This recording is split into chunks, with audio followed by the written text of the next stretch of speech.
রহস্য আর রোমাঞ্চ এই দুইয়ের যেন গলাগলি ভাব, যেখানে যায় একেবারে জোড়ায় জোড়ায়। আর তার সঙ্গে যদি ঘটে বন্ধুত্বের মিশেল, তাহলে তো আর কোনো কথাই নেই।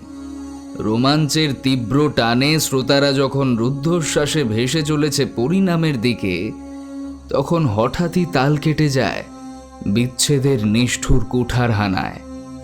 কালো মেঘে যখন ছেয়ে গেছে সমগ্র আকাশ, তখন এইটুকুই স্বস্তি যে এই মেঘেদেরই কেউ কেউ বয়ে আনে বৃষ্টি। এই রকমই বেদনা মেদুরতায় আচ্ছন্ন, বন্ধুত্বের পরশে রাঙানো আমাদের আজকের গল্প। তাহলে আসুন শুরু করা যাক বিভা ক্যাফের আজকের গল্প, সৈকত মুখোপাধ্যায়ের মৃত্যু শীতল বন্ধু। আজকের গল্প পাঠে সৌমিক, গল্পের সূত্রধার তমাল, শব্দ ও আবহ সঙ্গীতে শুভাশিস চক্রবর্তী, পরিচালনায় তন্ময় চ্যাটার্জি, প্রযোজনা ও পরিবেশনায় বিভা পাবলিকেশন। শুনবেন মৃত্যু শীতল বন্ধু। হিমালয়ের বুকে কোনো মানুষ যখন তুষারঝড়ের মধ্যে পড়ে মারা যান, তখন পাহাড়ি গ্রামের লোকেরা তার মৃত্যুকে মৃত্যু বলে না, বলে ও আদমি মূর্ত বন গয়া। মূর্তি হয়ে গেছেন মানুষটি, বরফের মূর্তি। আমার বন্ধু পাবনও আস্তে আস্তে মূর্তি হয়ে যাচ্ছে। ওই বরফের ফাটলটার নিচে পড়ে আছে পাবনের মৃতদেহ। নাঙ্গা পর্বতের ব্লিজার্ড রাশি রাশি বরফ উড়িয়ে নিয়ে গিয়ে ফেলছে পাবনের শরীরের উপর। আর পাবন, আমার বন্ধু চিৎপাবন সিং, ক্রমশ একটা বরফের পুতুল হয়ে যাচ্ছে। ওই সাদা পুতুলটা অনন্তকাল শুয়ে থাকবে নাঙ্গা পর্বতের চূড়ার অল্প নিচে এক বরফের খাদের অতলে। দূর ভবিষ্যতে কখনো যদি আবহাওয়া বদলে যায়, যদি কখনো গরম হাওয়া বইতে থাকে এই বরফান মুল্লুকে, তখন তুষারের চাদর গলে যাবে, বেরিয়ে আসবে পাবনের অবিকৃত মৃতদেহ।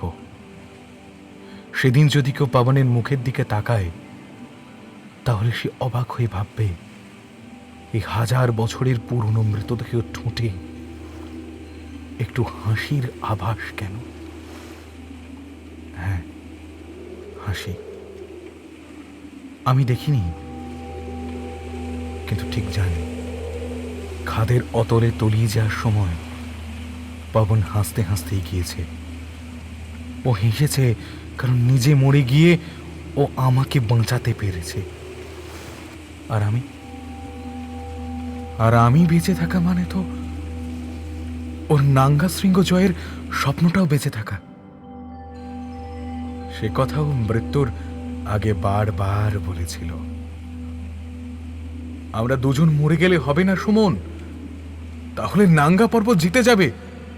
তোকে বাঁচতে হবে, তোকে পা রাখতেই হবে ওই শিখরের ওপর।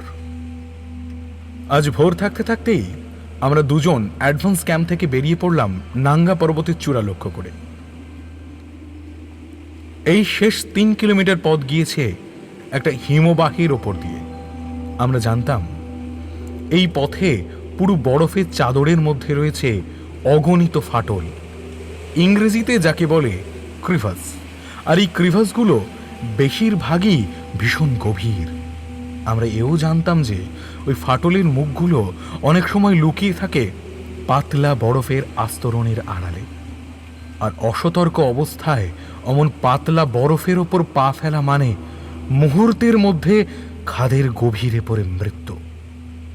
সেজন্যই আমরা রোপ টিম বানিয়ে চলেছিলাম, মানে একে অন্যের কোমরের সঙ্গে বাঁধা ছিলাম শক্ত ক্লাইম্বিং রোপের বাঁধন।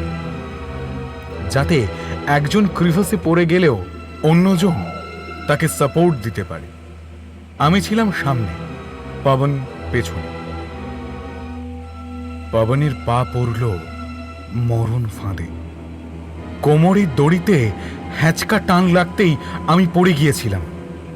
যতক্ষণে প্রাণপণ চেষ্টায় বরফের ওপর তুষার গাঁইতি গেথে নিজের পিছলে যাওয়া বন্ধ করলাম, ততক্ষণে পবন সেই দড়ির অন্য প্রান্তে জীবন্ত এক পেন্ডুলাম।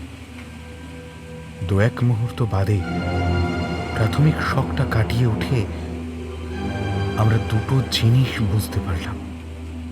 এক, পবন যে ক্রিভাসটার ভেতরে ঝুলছে তার গভীরতা পাতাল ছোঁয়া। আর দুই, আর পড়বার সময়ই পাথরের মতো শক্ত বরফের দেওয়ালে ধাক্কায় পবনের বা পায়ের হাড় ভেঙে গিয়েছে। নিজের চেষ্টায় ও 1 ইঞ্চিও উঠতে পারবে না। পবন পড়ে যাওয়ার পর অন্তত 20 মিনিট ধরে আমি চেষ্টা করেছি ওই ঢালু বরফের চাদরের ওপর দিয়ে আমার শরীরটাকে ওপরের দিকে টেনে নিয়ে যেতে। যদি পারতাম তাহলে আমরা দুজনেই বেঁচে যেতাম। আমার শরীরের টানে পবনের ঝুলন্ত শরীরটা উঠে আসতো বরফের হামুক থেকে, কিন্তু আমি পারিনি। উল্টে প্রতিটা ঝটকার সঙ্গে সঙ্গে আমি নিজেই পিচ্ছিল বরফের ঢাল বেয়ে একটু একটু করে নেমে গেছি ওই খাদের মুখের দিকে। আমি জানি খাদের মধ্যে ঝুলতে ঝুলতেই পবন আমার প্রত্যেক কটা মুভ বুঝতে পারছিল। মাউন্টেনিয়ার হিসেবে ওর অভিজ্ঞতা কিছু কম নয়। তাই হরকাতে হরকাতে আমি যখন খাদের প্রান্তে এসে পৌঁছেছি, তখন পবন চিৎকার করে বলেছিল, এইভাবে দুজনের একসঙ্গে মরে লাভ নেই সুমন। তুই তুই আমাকে ছাড়। তুই তোর কোমর থেকে দড়িটা খুলে ফেল, পিকের দিকে এগিয়ে যা, একাই যা।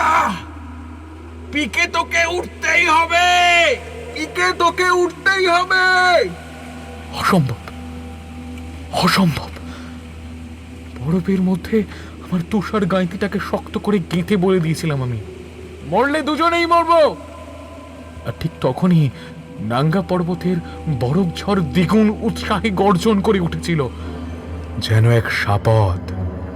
বুঝতে পেরেছিল শিকার তার নাগালের মধ্যে চলে এসেছে। ঝুড়ো বরফের মধ্যে মুখ গুঁজে ভাবছিলাম, এই জন্যই সারা পৃথিবীর পর্বতারোহীরা একে ডেভিলস পিক বলে ডাকে। মামারি, ড্রেকল, মার্কি, ওয়েলজেনবার্গ একের পর এক ডান পিঠে পর্বতারোহীকে গিলে খেয়েছে আমার সামনে পড়ে থাকা এই শেষ সর্পিল চড়াই। সমতলে বসে বুঝতে পারতাম না কোথায় এর বীভৎসতা। এখন পারছি। পবনের ঝুলন্ত শরীরের ভারে ক্লাইম্বিং রোপটা আমার কোমরের মাংসের সাথে কেটে বসে যাচ্ছিল। আমার আমার নিঃশ্বাসের সঙ্গে সামান্য রক্ত বেরিয়ে এলো। কান, নাক সব জায়গায় কোনো সার পাচ্ছি না। ফ্রস্ট বাইট হতে পারে, মাস্ক পরে নেওয়া উচিত এক্ষুনি। কিন্তু এই উপর হয়ে শুয়ে থাকা অবস্থায় মাস্ক পরতে পারবো না। হয়তো হয়তো পবনের কথাই ঠিক। আমি আমি এখানে শুয়েই মরে যাব। ঠিক আছে, ঠিক আছে, তাই হবে। তবু নিজের হাতে ওকে আমি মেরে ফেলতে পারবো না। কিছুক্ষণ চুপ করে থাকার পর হঠাৎ পবন চেঁচিয়ে উঠল, তুই তুই একটা বিশ্বাসঘাতক। মানে? আমি ওর কথা শুনে অবাক। কার সঙ্গে বিশ্বাসঘাতকতা করলাম? কোন রকমের শরীরের সব যন্ত্রণা অগ্রাহ্য করে সে কথা জিজ্ঞেস করলাম ওকে। কেন? ইন্ডিয়ান আর্মির জর্দান রেজিমেন্টের সঙ্গে, আমাদের সেই সব জওয়ান সহকর্মীদের সঙ্গে যারা অক্লান্ত পরিশ্রম করে ক্যাপ্টেন সুমন রায় আর ক্যাপ্টেন চিৎপবন সিং কে বেস ক্যাম্প অব্দি পৌঁছে দিয়েছে, সেই সব শেরপাদের সঙ্গে যারা আমাদের গিয়ার্স, গ্যাস সিলিন্ডার টেস্ট নিয়ে অ্যাডভান্স ক্যাম্প অব্দি উঠে এসেছে, এখনো যারা ওই নিচের নানান হাইটে গড়ে তোলা 4টে বেস ক্যাম্পে বসে আমাদের সাফল্য প্রার্থনা করছে, তাদের সঙ্গে তুই বিশ্বাসঘাতকতা করছিস? বলিস না সুমন, বহু লোক মিলে তাদের একটা স্বপ্ন সত্যি করার জন্য তোকে এখানে পাঠিয়েছে, নাঙ্গা পর্বত জয়ের স্বপ্ন। সেই স্বপ্নটাকে সত্যি না করে তোর আত্মহত্যা করার কোনো অধিকার নেই। ওর কথা শুনে মনে মনে ভাবলাম, কে কি চাইছে তা নিয়ে ভাবি না পাবন। আমি শুধু জানি তোকে, আমার দুন মিলিটারি একাডেমির সহপাঠী চিৎপবন সিংকে, যে আমার প্রাণীর চেয়েও প্রিয় বন্ধু। আর আমি এও জানি পাবন, তো সামনের মাসে তোর বিয়ে ঠিক হয়ে আছে। এই এক্সপিডিশনে আসার আগে তোর সঙ্গে গিয়েছিলাম তোর গ্রামে, তোর পরিবারের কাছ থেকে বিদায় নিতে গেছিলি তুই, সঙ্গে আমিও গিয়েছিলাম। তোদের গ্রাম থেকে বেরোনোর আগে তোর ভাবি স্ত্রী আমার হাত দুটো আঁকড়ে ধরে বলেছিল, কথা দিন সুমন ভাইয়া, ওকে সুস্থভাবে ফিরিয়ে আনবেন। সেই একই হাত দিয়ে আমি কেমন করে জীবনের সঙ্গে তো যোগসূত্রটা কেটে ফেলবো বলতো? মুখে বললাম, তুই আমাকে যা বলিস পাবন, আমি এখান থেকে একলা ফিরবো না। আর তখনই পাবন হেসে উঠেছিল, বলেছিল, তুই আত্মহত্যা করতে পারিস আর আমি পারি না।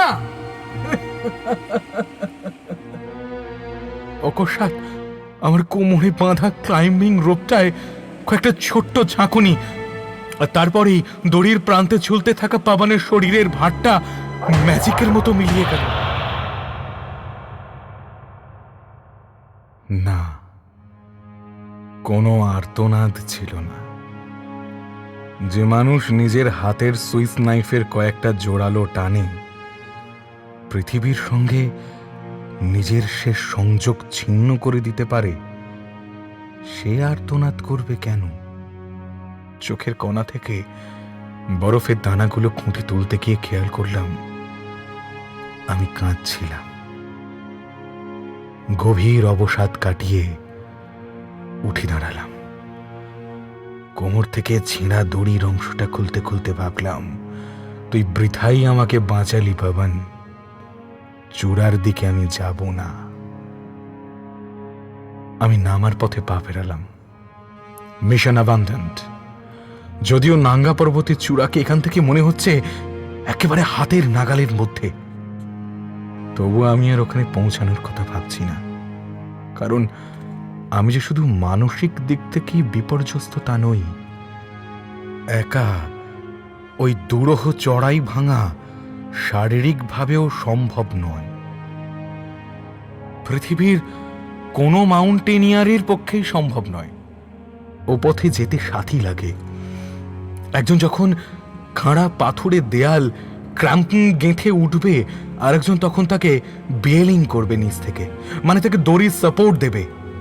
হালকা অ্যালুমিনিয়ামের মই ফেলে খাদ পেরিয়ে যাওয়ার কাজ দুজন ছাড়া হয় না। এমন অজস্র প্রয়োজন আছে বলেই শৃঙ্গ বিজয়ের পথে সবসময় দুজন পর্বতারোহী একসঙ্গে যাত্রা করে। ও পথে সোলো রাইডিং করার কথা ভাবাই যায় না। কিন্তু নামার পথে কয়েক পা যাওয়ার পরই আমি পেছন থেকে একটা শব্দ পেলাম। কেউ যেন পেছন থেকে ডেকে উঠল, এই! আমি চমকে উঠে পেছনে তাকালাম। কেউ নেই, থাকবার কথাও নয়। নিশ্চয়ই বাতাসের শব্দ। কিন্তু সত্যিই কি কেউ নেই? তীব্র বেগে বয়ে চলা বাতাসের সঙ্গে উঠছে ধূসর বরফের কুঁচি। সামান্য দূরের জিনিসও স্পষ্ট দেখা যাচ্ছে না। তবু তার মধ্যেই মনে হলো হিমবাহের যে ঢালটা এঁকে বেঁকে নাঙ্গা পর্বতের চূড়ার দিকে চলে গেছে, সেই ঢালের বাঁকে যেন কে দাঁড়িয়ে আছে। আমাকে ফিরে তাকাতে দেখে সে ছায়ামূর্তিটা বাঁকটা ঘুরে অদৃশ্য হয়ে গেল। কম দিন পাহাড়ে চড়ছি না। খুব ভালো করেই জানতাম এই মুহূর্তে আমি যে উচ্চতায় রয়েছি সেরকম উচ্চতায় অক্সিজেনের অভাবে এ ধরনের হ্যালুসিনেশন বা আজগুবি দৃশ্য দেখাটা অস্বাভাবিক নয়। তাই একবার মাথাটা ঝাঁকিয়ে দৃষ্টিটা পরিষ্কার করে আবার ফেরার পথে পা বাড়ালাম। ঠিক সেই সময় যেন কার একটা কঠিন শীতল হাত আমার পায়ের পাতাটা চেপে ধরল। আতঙ্কে চোখটা বুজে ফেলেছিলাম। একটা বড় শ্বাস নিয়ে আস্তে আস্তে চোখের পাতাটা আবার খুললাম। দেখলাম হাত নয়, আইস অ্যাক্স, বরফ কোঠার। জমিতে পড়ে থাকা পাবনের আইস অ্যাক্সের বাঁকানো ফালাটার মধ্যে আমার পা জড়িয়ে পড়েছে। কিন্তু ওই অ্যাক্স এখানে এলো কেমন করে? পাবনের সঙ্গে ও জিনিসেরও তো এতক্ষণে বরফের খাদের নিচে সমাধি হয়ে যাওয়ার কথা। তবে কি ক্রিভাসের নিচে আছড়ে পড়ার সময় পবনের হাত থেকে অ্যাক্সটা এত দূরে ছিটকে এসেছিল? কি মনে হতে আমি আবার পেছন দিকে, মানে চূড়ায় যাওয়ার পথের দিকে ফিরে তাকালাম। সেই ছায়ামূর্তি আবার ফিরে এসেছে, ধূসর আলোর মধ্যে ধূসরতর এক ছায়া। ভঙ্গিটা তার প্রতীক্ষার,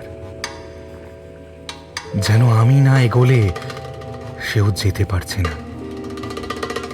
সত্যি তাই, আমি চড়াইয়ের দিকে দুপা এগোনো মাত্র সেই বাঁকের আড়ালে অদৃশ্য হয়ে গেল।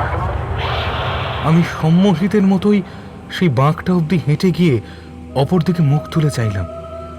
হ্যাঁ, সে আছে পরের বাঁকটার কাছে, অপেক্ষা করছে আমার জন্য। আমি আবার তাকে অনুসরণ করে এগিয়ে গেলাম।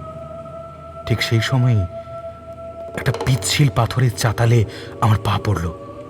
পড়ে যেতে যেতে কোনো রকমের সামনে নিলাম নিজেকে, কিন্তু ওই ঝাঁকুনিতেই আমার সম্মোহন কেটে গেল। মনে হলো এ আমি কি করছি? অলিক কল্পনার হাতে ছেড়ে দিচ্ছি নিজেকে। এরকম করলে তো আমি এক্ষুনি মারা পড়ব। ফিরেই আসছিলাম, কিন্তু সেই মুহূর্তেই পায়ের কাছে পড়ে থাকা একটা জিনিসে আমার চোখ আটকে গেল। একঘেয়ে সাদা বরফের ওপর নানা রঙের একটা ঝলক। আমি নিচু হয়ে জিনিসটা তুলে নিলাম। এ খুব চেনা জিনিস আমার, আমাদের নর্দার্ন রেজিমেন্টের পতাকা। কিন্তু এটাই বা এখানে এলো কেমন করে? এটা তো ছিল। আমার শিরদাঁড়া দিয়ে একটা শীতল স্রোত নেমে গেল। এই ভাঁজ করে রাখা ফ্ল্যাগটা আমি নিজের হাতে পাবনের পিঠের স্যাকের ভেতর ঢুকিয়ে দিয়েছিলাম। বলেছিলাম, শৃঙ্গ জয়ের পর এটা আমরা ওখানে উড়িয়ে দেব পাবন, যত্ন করে রেখে দে। সেই রুকস্যাকটা এখন পাবনের মৃতদেহর সঙ্গে খাদের নিচে, অথচ ফ্ল্যাগটা আমার হাতে। ইঙ্গিতটা পরিষ্কার, আর সেই ইঙ্গিতটা অগ্রাহ্য করার ক্ষমতা আমার নেই। আর কিছু ভাববার ক্ষমতা ছিল না। ফ্ল্যাগটা জ্যাকেটের নিচে গুঁজে নিয়ে আমি আবার পা চালালাম, তবে এবার উল্টো দিকে, চূড়ার দিকে। সেই চূড়া থেকে ধেয়ে আসা ব্লিজার্ড কতবার যে আমার বুকে ধাক্কা মেরে আমাকে ফেলে দেওয়ার চেষ্টা করলো, কিন্তু পারল না। তার থেকে অনেক জোরালো একটা বিপরীতমুখী টান আমাকে নাঙ্গা শীর্ষের দিকে টেনে নিয়ে যাচ্ছিল। সেই টানে আমি কুঁজো হয়ে এক পা করে এগিয়ে চললাম শৃঙ্গের দিকে। চলতে চলতে আমি কতবার আলগা পাথরে পা ফেললাম, তবু প্রত্যেকবারই কে যেন আমার পা দুটোকে আবার শক্ত পাথরে বসিয়ে দিয়ে গেল। এসব দেখে আমার একটা মন সারাক্ষণ বলছিল, আমি একা নই, আমি একা নই। আমার অনেক দিনের, অনেক পর্বতারোহণের সেই সঙ্গী আমাকে ছেড়ে যায়নি, সে সঙ্গে আছে। আর একটা মন বলছিল, স্টেডি সুমন, স্টেডি, তুমি যা করছো একাই করছো। তোমার পাহাড়ে ওঠার দীর্ঘ অভিজ্ঞতাই তোমাকে ঠিকঠাক কাজগুলো করিয়ে নিচ্ছে, আর কেউ নয়। অলৌকিক বলে পৃথিবীতে কিচ্ছু নেই, কোনো কালে ছিল না। শেষ 3000 ফুটের মধ্যে 1000 ফুট এইভাবে উঠে এলাম। ক্লাইম্বিং রোপ নেই, ল্যাডার নেই, শুধু হাতে পায়ে পাথরের খাঁজ আঁকড়ে ধরে যেভাবে আমি উঠছি তা মাউন্টেয়ারিং এর কোনো ব্যাকরণ মানে না। আর এভাবে ওঠার দামও আমাকে দিতে হচ্ছে। ভীষণ তাড়াতাড়ি শেষ হয়ে যাচ্ছে আমার শক্তি।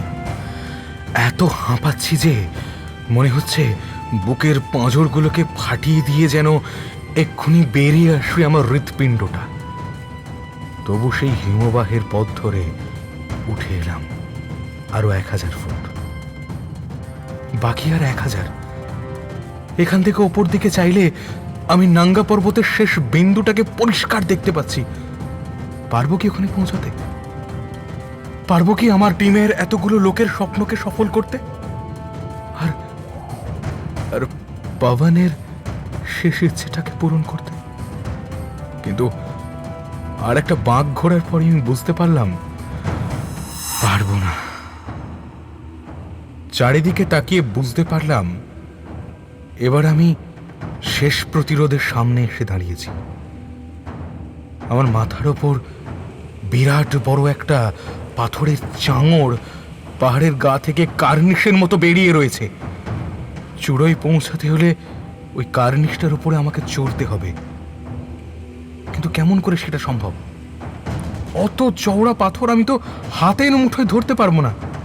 দড়িয়ার হুক থাকলে সমস্যা ছিল না।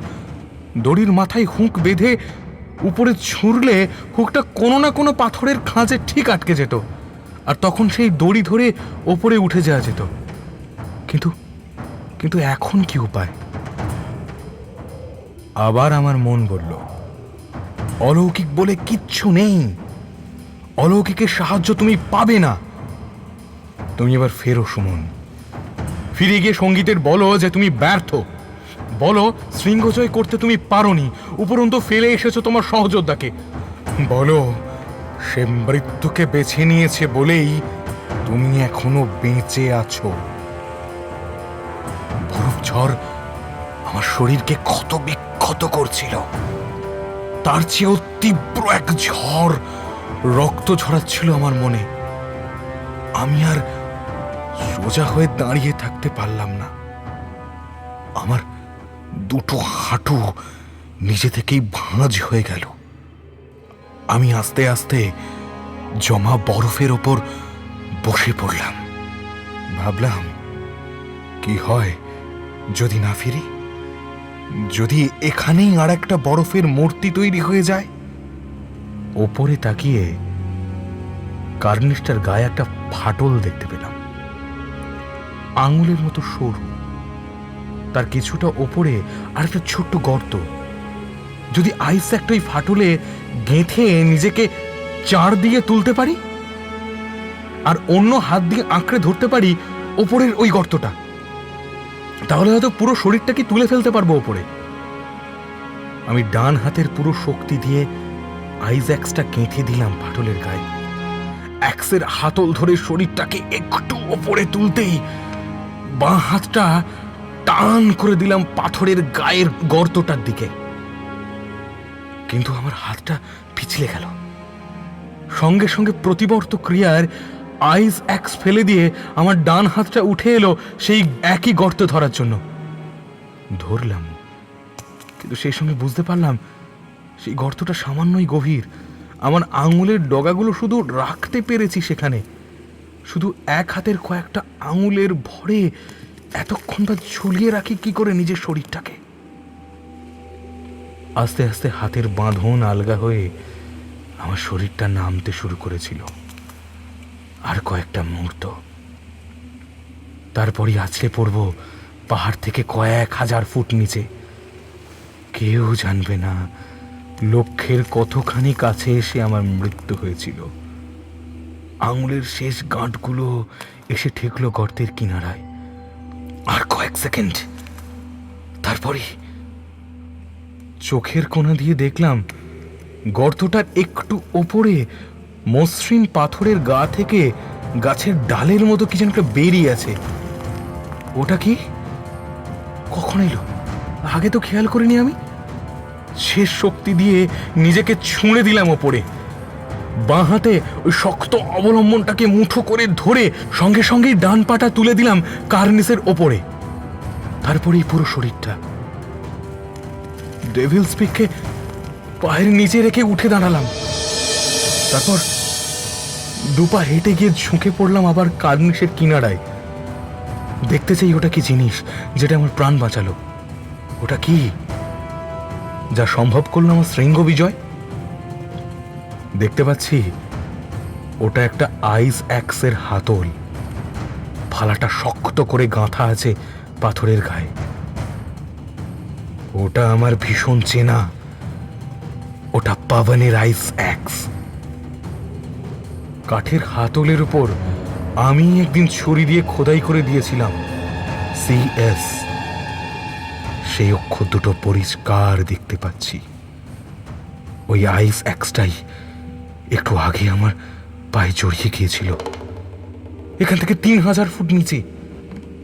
সেখান থেকে ওটা উঠে এসেছে এই 3000 ফুট পথ। আমি জানি ওটা কে এনেছে। আমি জানি। আমি ওই অ্যাক্সটাকে কার্নিসের কিনারা থেকে ছাড়িয়ে এনে গেঁথে দিলাম নাঙ্গা পর্বতের চূড়ায়, আর হাতলে বেঁধে উড়িয়ে দিলাম নর্দার্ন রেজিমেন্টের ফ্ল্যাগ। স্যালুট করলাম সেই ফ্ল্যাগের তুমুল ডানা ঝটপটানিকে। ফেরার পথে এক মুহূর্ত স্থির হয়ে দাঁড়ালাম। পেছন ফিরে জনহীন সেই শৃঙ্গের দিকে তাকিয়ে ফিসফিস করে বললাম, চলি রে পাবন, ভালো থাকিস। তারপর আর দাঁড়ালাম না।